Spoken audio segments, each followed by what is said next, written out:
Hello students, welcome to chemistry class 11th by Gaurav sir. और बच्चों, हम बात कर रहे हैं आज पीरियोडिक प्रॉपर्टीज ऑफ एलिमेंट्स के बारे में and this is lecture number 4। अब पी ब्लॉक एलिमेंट्स कौन से होंगे पीरियोडिक टेबल के अंदर? पी ब्लॉक एलिमेंट्स वो होंगे जिनके अंदर आखिरी इलेक्ट्रॉन कहाँ आएगा? आखिरी इलेक्ट्रॉन पी सब शेल में आएगा। सो दोज एलिमेंट्स या those atoms in which the last electron enter into P sub shell. कौन सा सब शेल? पी सब शेल के अंदर आ रहा है, वो कहलाता है क्या? वो कहलाता है पी ब्लॉक एलिमेंट। अब क्योंकि आप लोगों को मालूम है पी सब शेल में कितने इलेक्ट्रॉन्स होते हैं, पी सब शेल में 6 इलेक्ट्रॉन्स होते हैं, तो पी सब शेल के ग्रुप भी कितने हो जाएंगे? पी सब शेल के ग्रुप हो जाएंगे 6। ठीक है, पी सब शेल के जो 6 ग्रुप्स होंगे बच्चों, उनमें से पहला ग्रुप होगा 13, दूसरा होगा 14, तीसरा होगा 15, चौथा 16, पांचवा 17 और छठा 18। कैसे देखते हैं। हम 13 ग्रुप की अगर बात करें तो 13 ग्रुप में सबसे पहले बोरोन आता है, बोरोन जिसका एटॉमिक नंबर 5 होता है। अब अगर इस एटम की हम इलेक्ट्रॉनिक कॉन्फ़िगरेशन लिखें तो वो कितना आएगा? 1s2, 2s2, 2p1। So the last electron coming in p1, last electron कहाँ आ रहा है? p1 में आ रहा है। कहाँ आ रहा है? p1 में आ रहा है, तो इसका p ब्लॉक एलिमेंट। ऐसे ही अगर मान लीजिए हमारे पास है क्लोरीन, क्लोरीन का एटॉमिक नंबर होता है 17, इसकी इलेक्ट्रॉनिक कॉन्फ़िगरेशन लिखेंगे 1s2, 2s2, 2p6, 3s2, 3p, 3p5, तो ये भी पी ब्लॉक एलिमेंट हो गया। सो दोज एलिमेंट्स जिनका लास्ट इलेक्ट्रॉन पी सबशेल में आता है, दोज एलिमेंट्स जिनका लास्ट इलेक्ट्रॉन पी सबशेल में आता है, वो सब पी ब्लॉक एलिमेंट्स कहलाते हैं। Any doubt in that? I hope no. ठीक है, अब इसके बाद वो कहते हैं कि बताइए पी सबशेल की या पी ब्लॉक एलिमेंट्स की इलेक्ट्रॉनिक कॉन्फ़िगरेशन जनरली क्या होगी। तो आपने देखा कि बोरोन के आखिरी में क्या आया बच्चों? आपने देखा बोरोन के आखिरी में आया 1s2, 2s2, 2p1। आपने देखा बोरोन के बाद अगर मान लीजिए मैं कहता हूँ कार्बन है, कार्बन जिसका एटॉमिक नंबर 6 होता है, तो उसके आखिरी में क्या आएगा? 1s2, 2s2, 2p6। फिर उसके बाद आता है हमारे पास नाइट्रोजन जिसका एटॉमिक नंबर 7 है, तो उसकी इलेक्ट्रॉनिक कॉन्फ़िगरेशन हो जाएगी 1s2, 2s2, 2p3। 6 नहीं आएगा यहाँ पर, 2 आएगा, सॉरी। और नाइट्रोजन के बाद ऑक्सीजन आ गया यहाँ पर 8, तो 1s2, 2s2, 2p4। फिर उसके बाद आ गया हमारे पास क्या? ऑक्सीजन के पास फ्लोरीन जिसका एटॉमिक नंबर 9 है, तो 1s2, 2s2, 2p5। और फिर आ गया हमारे पास क्या? मान लीजिए नियॉन जिसका एटॉमिक नंबर 10 है, नियॉन जिसका एटॉमिक नंबर 10 है, तो ये क्या हो गया? 1s2, 2s2, 2p6। ठीक, तो अगर आप इन इलेक्ट्रॉनिक कॉन्फ़िगरेशन को ध्यान से देखेंगे बच्चों, तो इन इलेक्ट्रॉनिक कॉन्फ़िगरेशन से आपको एक आइडिया लगेगा कि या तो आखिरी में 1 आ रहा है, p1, p2, p3, p4, p5 या p6 आ रहा है। तो हम क्या बोलेंगे? The electronic configuration, general electronic configuration of P block element, P block element की जनरल इलेक्ट्रॉनिक कॉन्फ़िगरेशन क्या हो जाएगी? That is ns2np126, ns2np126। So the general electronic configuration of p block element is, the general electronic configuration of p block element is ns2np126। 1 से 6 तक कुछ भी हो सकता है, तो ये कहलाती है पी ब्लॉक की जनरल इलेक्ट्रॉनिक कॉन्फ़िगरेशन। अच्छा, इसमें n क्या है बच्चों? इसमें n क्या है? n is the maximum value of shell, energy shell. अब जैसे कि यहाँ पर मैक्सिमम वैल्यू, इन जितने भी एग्जाम्पल हैं इसमें मैक्सिमम वैल्यू ऑफ n कितनी है? जितने भी एग्जाम्पल हैं इसमें मैक्सिमम वैल्यू ऑफ n कितनी है? अनुभूति, इसके अंदर मैक्सिमम वैल्यू है 2। यस, कितनी है? 2। तो 2 यहाँ पर हो गई। अब मान लीजिए मैं कहता हूँ क्लोरीन की बात करते हैं, तो क्लोरीन की अगर बात करें तो क्लोरीन में क्या आ रहा था? 3 आ रहा था, है ना? क्लोरीन में 3 आ रहा था। तो इस तरीके से n की मैक्सिमम वैल्यू भी आप लोगों को मालूम होनी चाहिए कि n की जो मैक्सिमम वैल्यू है वो क्या हो रही है और कितनी आ रही है। तो पी ब्लॉक की पहली बात समझ में आ गई। पी ब्लॉक की पहली बात क्या है? that the general electronic configuration of p block element is ns2np6। दूसरी बात, अब आते हैं अलग अलग प्रॉपर्टीज पर। पहली प्रॉपर्टी है पी ब्लॉक एलिमेंट की हमारे पास क्या? It consist of 6 group. कितने ग्रुप है? 6 ग्रुप है। थर्ड ए टू 0, कहाँ से? थर्ड ए से 0, लेकिन इसे हम थर्ड ए से 0 भी बोल सकते हैं या 13 to 18 भी बोल सकते हैं। थर्ड ए से 0 भी बोल सकते हैं या 13 to 18 भी बोल सकते हैं। हमने पीरियोडिक टेबल देखा था ना, तो उसके हिसाब से। फिर उसके बाद बात करें तो except fluorine and 0 group P block show number of oxidation state. अब ये क्या होता है ना? ऑक्सीडेशन स्टेट क्या होता है, इसके बारे में हालांकि डिटेल में बात करेंगे, पर आपने कभी ये देखा होगा, जैसे एक चीज़ होती है Fe2+, Fe3+, कभी सुना है Fe2 प्लस Fe3 प्लस, दोनों चीज़ें होती हैं। ऐसे आपने सुना होगा लेड पर Pb2 plus Pb4 plus, sulphur पे कभी +2 आ रहा है, सल्फर पे कभी +6 आ रहा है ना। तो ये कहलाते हैं अलग अलग वेरिएबल नंबर्स, चार्ज अलग अलग आ रहा है तो इसको ऑक्सीडेशन नंबर बोल देते हैं। हम आगे बात करेंगे इनके बारे में डिटेल में, इसी चैप्टर में बात करेंगे। लेकिन फिलहाल हम क्या देखते हैं, डी ब्लॉक में भी होता है पर हम फिलहाल क्या देखते हैं कि पी ब्लॉक एलिमेंट्स के अंदर वेरिएबल ऑक्सीडेशन नंबर देखने को मिलता है। पी ब्लॉक एलिमेंट्स के अंदर वेरिएबल ऑक्सीडेशन नंबर देखने को मिलता है, ये बहुत इंपॉर्टेंट बात है। ठीक है बच्चों, तो पी ब्लॉक में वेरिएबल ऑक्सीडेशन नंबर देखने को मिलता है इस तरीके से। मैं आपको बताता हूँ कैसे कैसे। So the number 2 point or number 3 point of the properties of p block element is, number 2 point is, 3 point is, when from left to right we move gradually increase the non-metallic character। देखिए जैसे जैसे हम क्या करेंगे, boron से fluorine या helium की तरफ आएंगे तो ये नॉन मेटेलिक कैरेक्टर बढ़ता जाएगा, ज़्यादा से ज़्यादा नॉन मेटेलिक होगा। हाँ ये चार्ज होता है पर एक्चुअली ये ना हम दो शब्दों के बीच में कंफ्यूज हो जाते हैं। असल में एक शब्द होता है वैलेंसी और एक शब्द होता है ऑक्सीडेशन नंबर। मैं आपको बताना चाहूँगा ये दोनों अलग अलग बातें हैं।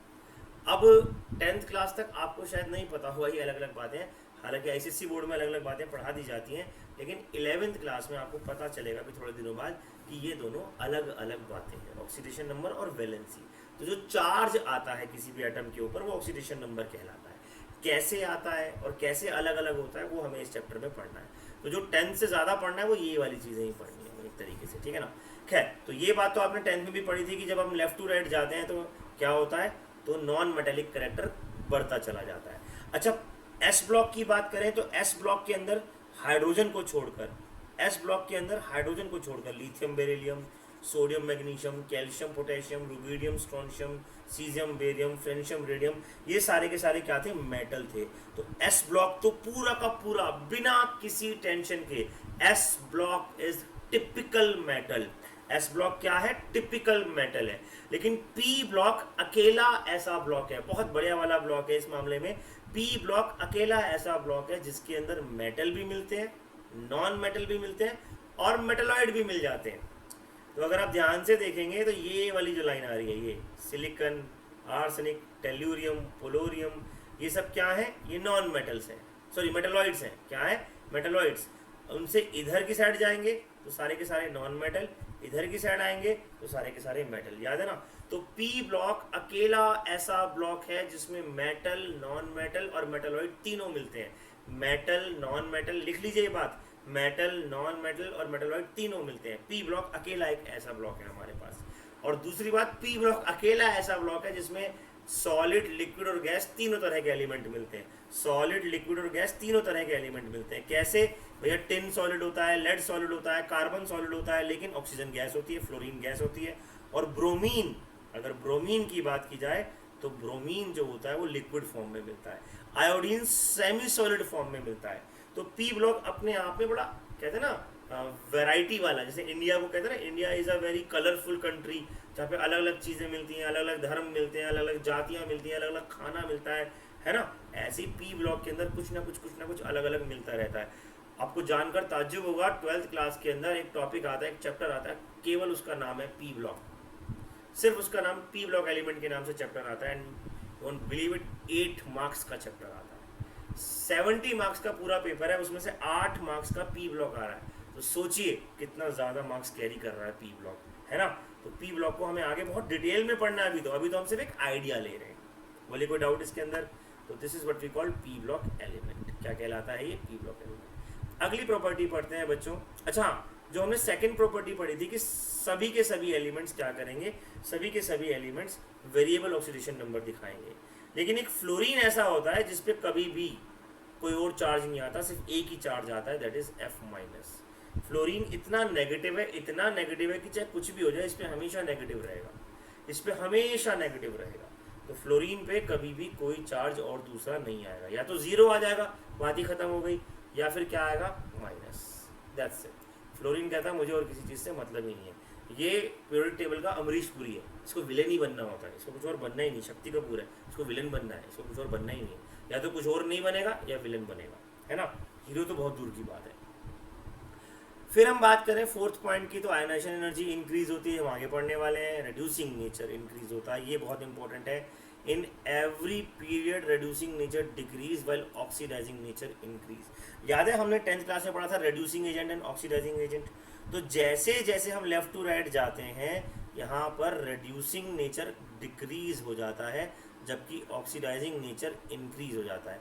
यानी कि फ्लोरीन दुनिया को ऑक्सीडाइज करता है, फ्लोरीन दुनिया को ऑक्सीडाइज करता है। कैसे करता है आगे पढ़ेंगे, सिर्फ प्रॉपर्टीज के नाम पे ये सारी बातें हम पढ़ रहे हैं, ठीक है। इसके अलावा जो सबसे इंपॉर्टेंट प्रॉपर्टी तुम्हें यहाँ पढ़नी है बच्चों, वो पढ़नी है प्रॉपर्टी नंबर 6, जो सबसे ज्यादा एग्जाम में आती है, ठीक है। वो क्या है, that is the elements oxides are acidic in nature. हमने ये भी 10th क्लास में पढ़ा था, क्या पढ़ा था कि जो नॉन मेटल होते हैं, नॉन मेटल के ऑक्साइड्स कैसे होते हैं, नॉन मेटल के ऑक्साइड एसिडिक होते हैं, और मेटल के ऑक्साइड्स कैसे होते हैं, बेसिक। तो अगर सोडियम का ऑक्साइड बनाएंगे तो कैसा होगा, सोडियम का ऑक्साइड बनाएंगे तो कैसा होगा, सोडियम का ऑक्साइड तो सर बेसिक होगा क्योंकि वो मेटल है। लेकिन कार्बन का ऑक्साइड बनाएंगे तो कैसा होगा, वो नॉन मेटल है तो एसिडिक होगा। जैसे CO2 is acidic in nature, NO2 is acidic in nature, SO2 is acidic in nature, SO3 is acidic in nature, पढ़ा था ना हमने। और CO हालांकि न्यूट्रल होता है पर वो एक्सेप्शन में आ गया, तो इस तरीके से हमने क्या पढ़ा था, non metal oxides are acidic in nature. तो पी ब्लॉक के एलिमेंट जनरली क्या बनाते हैं, एसिडिक, कैसा बनाते हैं, एसिडिक ऑक्साइड बनाते हैं, ठीक है बच्चों। और नेक्स्ट पॉइंट आता है, they do not impart colour in pure form but there salts are coloured. जैसे NO2 का कलर कौन बताएगा, जल्दी से बताओ, आप लोगों ने पढ़ा हुआ है। नाइट्रोजन डाइऑक्साइड गैस का कलर क्या होता है, मेटल भी है परी, हम ये नहीं कह रहे कि सारे के सारे एसिडिक होंगे, पर जनरली क्योंकि नॉन मेटल करेक्टर बढ़ रहा है ना, तो लेफ्ट टू राइट जाने पर एसिडिक करेक्टर ऑफ ऑक्साइड बढ़ेगा जनरली, मोस्ट ऑफ देम। देखो उसमें लिखा है छठे पॉइंट में, अगर आप ढंग से पढ़ोगे तो वहां क्या लिखा है, most of them form acidic oxide, ठीक है ना, इस तरीके से, समझे। खैर NO2 का कलर क्या होगा बताइएगा जी, कौन बताएगा, जल्दी से बताओ बिना चीटिंग करे, what is the colour of NO2। तो आपको शायद याद नहीं होगा, नहीं रेड ऑरेंज नहीं होता, कह सकते हो, रेड ऑरेंज भी कह सकते हो, बट हम CBSE में से ब्राउन कलर गैस पढ़ाते हैं, ब्राउन कलर की गैस पढ़ते हैं। और 11th क्लास में बल्कि एक टेस्ट आता है ब्राउन रिंग टेस्ट, याद रखिएगा कौन सा टेस्ट आता है, ब्राउन रिंग टेस्ट आता है, ब्राउन रिंग टेस्ट। तो एक ब्राउन कलर की गैस की रिंग बनती है, एक एक्सपेरिमेंट होता है, मैं बताऊंगा आगे कभी जब एक्सपेरिमेंट्स पढ़ेंगे।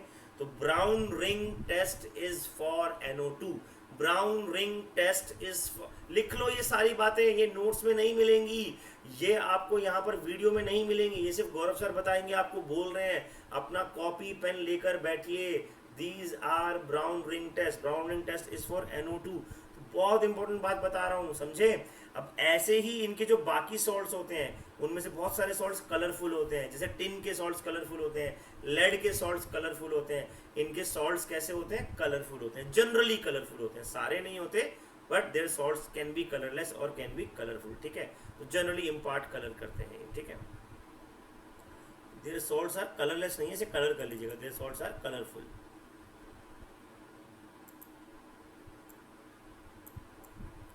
इसे कलरफुल कर लीजिएगा, ये करेक्ट करिए, इनके सॉल्ट्स में कलर होता है, ठीक है, आर कलर्ड।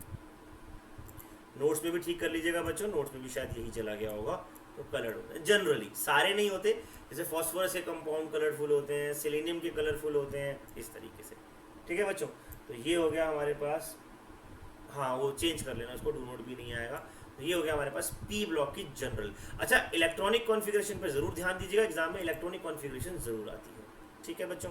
अब बात करते हैं किसके बारे में, अगले टॉपिक के बारे में, that is D block element. D block element और भी ज़्यादा अजीब होते हैं क्योंकि ये ट्रांजिशन है, इनमें दोनों की प्रॉपर्टीज मिलेगी। किन दोनों की प्रॉपर्टीज मिलेगी, एस ब्लॉक की और पी ब्लॉक की। देखो एस और पी के बीच में आ रहा है, किसके बीच में आ रहा है, एस और पी के बीच में आ रहा है। अगर एस और पी के बीच में आ रहा है तो दोनों की प्रॉपर्टीज मिलेगी डी ब्लॉक के अंदर। तो डी ब्लॉक के अंदर जनरली दोनों की प्रॉपर्टीज मिलती है। आइए बात करते हैं इसकी प्रॉपर्टीज के बारे में, डी ब्लॉक एलिमेंट्स के बारे में। पहली बात तो डी ब्लॉक एलिमेंट किसको बोलेंगे, which element are considered as d block element. तो जिनके अंदर सेकेंड लास्ट शेल में, कौन से शेल में, सेकेंड लास्ट शेल में, याद रखिएगा इलेक्ट्रॉन डी सब शेल में आ रहा हो, मैं समझाता हूँ इसका क्या मतलब है। इसका मतलब क्या है, जैसे मान लीजिए हमारे पास एक इलेक्ट्रॉन एटम है स्केनेडियम, इसका एटॉमिक नंबर है 21। हम इसकी इलेक्ट्रॉनिक कॉन्फ़िगरेशन लिखते हैं 1s2 2s2 2p6 3s2 3p6 4s2 and then 3d1। तो n की वैल्यू बताइए, चलिए मुझे फटाफट इस के अंदर n की वैल्यू बताइए। n की वैल्यू कितनी है इसमें, n की वैल्यू बताइए सबसे पहले मुझे, कितनी है n की वैल्यू? 4 है। Very good. तो अब मुझे बताइए इसमें n-1 की वैल्यू कितनी होगी? n-1 की वैल्यू कितनी होगी? 3 होगी। तो डी ब्लॉक एलिमेंट्स कौन से होते हैं? डी ब्लॉक एलिमेंट्स कौन से होते हैं? In these elements the last electron enter in n-1 d subshell. The last electron enter in n-d subshell.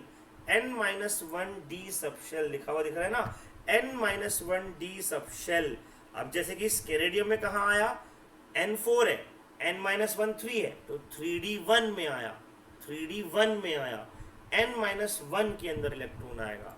तो देखिएगा मैं इसको एटॉमिक स्ट्रक्चर के हिसाब से भी समझाता हूँ आपको। जैसे मान लीजिए ये न्यूक्लियस है, फिर ये पहला शेल इज 1s2, फिर दूसरा शेल 2s2 2p6, फिर तीसरा शेल, अब समझिएगा तीसरे शेल में 3s2 3p6, फिर चौथे शेल में 4s2। अब जो इलेक्ट्रॉन एंटर करेगा वो इलेक्ट्रॉन यहाँ आएगा, 3d में आएगा। ठीक है, तो इस तरीके से सेकेंड लास्ट के डी में जब इलेक्ट्रॉन आता है तो डी ब्लॉक कहलाता है। सर लास्ट के डी में नहीं आएगा? नहीं, डी हमेशा सेकेंड लास्ट में आता है, ये मजबूरी है बेचारे डी की। फूफा जी वाली कहानी याद आती है ना, तो ये तो बाद में ही भरा जाता है। तो सेकेंड लास्ट के डी में जब इलेक्ट्रॉन आएगा तो वो डी ब्लॉक एलिमेंट कहलाएगा। बोलिए कोई दिक्कत? समझिए बात को, आती है बात समझ? सेकेंड लास्ट के डी में जब इलेक्ट्रॉन आएगा तो आएगा कौन सा एलिमेंट कहलाएगा? डी ब्लॉक एलिमेंट कहलाएगा। और एग्जांपल देखते हैं, जैसे आयरन की इलेक्ट्रॉनिक कॉन्फ़िगरेशन लिखेंगे, एटॉमिक नंबर 26 होता है, ट्राई करिए। General electronic configuration of D block element क्या बनेगी? देखिए जनरल इलेक्ट्रॉनिक कॉन्फ़िगरेशन बननी चाहिए थी ns2 n-1 d1 to 10, क्योंकि डी में 10 आते हैं, लेकिन ये नहीं है, इसमें एक हल्का सा चेंज है। ये नहीं है, इसमें एक हल्का सा चेंज है। वो क्या है? ये आती है ns1 to 2 या 0 to 2 भी आ जाता है, पर 1 to 2 n-1 d1 to 10। अब सर 1 to 2 क्यों आया? इसके ns में तो कोई इलेक्ट्रॉन नहीं आ रहा, इसमें तो 2 ही मिलने चाहिए। 4s में तो हमेशा 2 ही होते हैं, 4s में तो हमेशा 2 ही आते हैं। देखो 4s2 यहाँ आ रहा नहीं आ रहा 4s2, तो 1 to 2 क्यों आया? कौन बताएगा? यस, निहारिका ने बताया। इलेक्ट्रॉनिक कॉन्फ़िगरेशन में एक्सेप्शन आए थे। कौन कौन से? क्रोमियम आया था, कॉपर आया था, इसमें भी 4s1 हो गया था, इसमें भी 4s1 हो गया था। तो हमें इनका भी ध्यान रखना पड़ेगा, वरना क्रोमियम तो क्राई करता है और कॉपर तो फिर मुंह बना के बैठ जाता है। तो भैया वो कहते हैं हमारे बारे में कौन बात करेगा? तो general electronic configuration of d element are ns2 n-1 d1 to 10, ns2 n-1 d1 to 10। ठीक है, तो डी में तो 1 to 10 आना ही आना है। 2 जगह ऐसी हैं जहाँ पे ns1 भी आता है, क्रोमियम में और कॉपर में। हिस्ट्री जब तुम आप ये पढ़ोगे ना, अभी स्नेहा जब तुम पढ़ोगे इलेक्ट्रॉनिक, तुमने तो पढ़ी स्नेहा इलेक्ट्रॉनिक कॉन्फ़िगरेशन, तुम्हें समझ में आ जाएगा। ठीक है बच्चे, ये हो गया। इसके बाद अगली प्रॉपर्टी की बात करें तो दे आर ऑल मेटल, ये सब के सब मेटल हैं। क्यों है? देखो याद करो, हमने क्या कहा था पीरियोडिक टेबल में? इधर से ये जो पिंक कलर शुरू हो रहा है, यहाँ से नॉन मेटल शुरू हो रहे हैं, बाकी सारे मेटल हैं। तो डी ब्लॉक भैया ये जो यहाँ से लेकर कैनेडियम से लेकर यहाँ तक ये सब मेटल है, ये सब मेटल है। ये भी मेटल है एस ब्लॉक भी, लेकिन डी ब्लॉक भी मेटल है।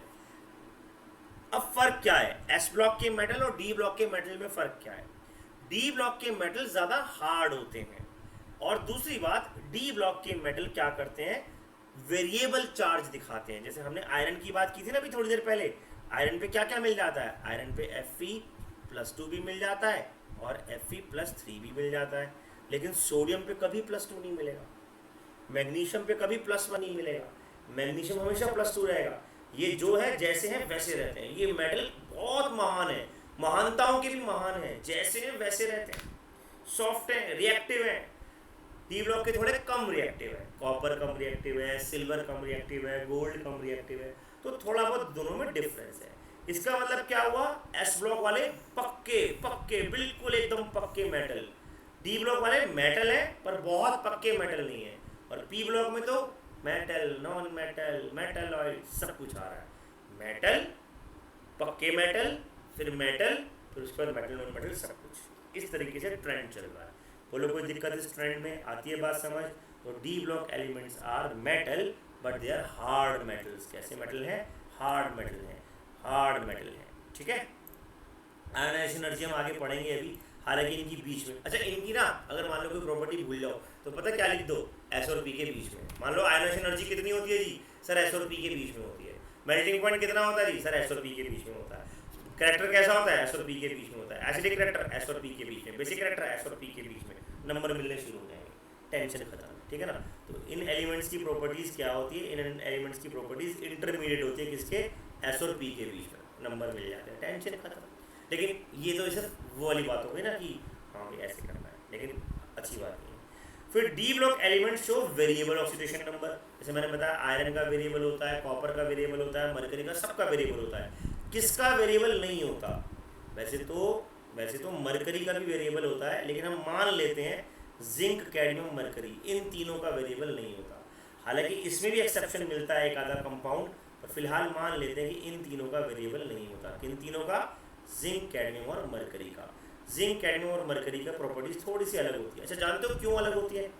जिंक, कैडमियम और मरकरी की प्रॉपर्टीज थोड़ी सी अलग क्यों होती है, कौन बताएगा? जिंक, कैडमियम और मरकरी की प्रॉपर्टीज थोड़ी सी अलग क्यों होती हैं, जल्दी बताओ। क्योंकि इनके आखिरी में 3D10 आता है, इनका डी पूरा भरा हुआ होता है, इनके आखिरी में 3D10 आता है। आएगा नहीं आएगा 3D10 भाई? 3D1 2 3 4 5 6 7 8 9 10, तो लिख लो zinc, cadmium, mercury have completely filled D. इनके डी में 10 आ रहा है, तो इनकी प्रॉपर्टीज अलग हो जाती है। डी ब्लॉक के अंदर zinc, cadmium, mercury have completely filled D orbital, इनकी प्रॉपर्टीज अलग हो जाती है। बोले कोई डाउट इसमें? आती है बात समझ? से यस और नो, रिप्लाई करो यस। तो भैया डी ब्लॉक के एलिमेंट्स के जो कंपाउंड होते हैं वो जनरली कलर्ड होते हैं। जैसे कॉपर सल्फेट ब्लू होता था, पोटेशियम परमैंगनेट पर्पल होता था, जैसे फेरस सल्फेट जो है ग्रीन होता था, CuCl2 भी ग्रीन होता था, है ना। तो डी ब्लॉक के एलिमेंट्स के कंपाउंड जनरली क्या होते हैं? कलर्ड। किसके कलर्ड नहीं होते डी ब्लॉक में? Zinc, cadmium, mercury. बेचारों का काम सारा उल्टा कर दिया, जिंक, कैडमियम, मरकरी कलर्ड होते ही नहीं, अलग से चल रहे हैं डी ब्लॉक के, पर बेचारे अलग हो रहे हैं, क्या कर सकते हैं। बोर को यही तो बात समझ में नहीं आई थी। बोर ने तो कहा था ये भी ट्रांजिशन है, सारे ट्रांजिशन है, जबकि ये ट्रांजिशन नहीं है, ये अलग ही लेवल चल रहा है इनका, तो अलग ही खेल चल रहा है, खेला अलग हो गया इनका, है ना।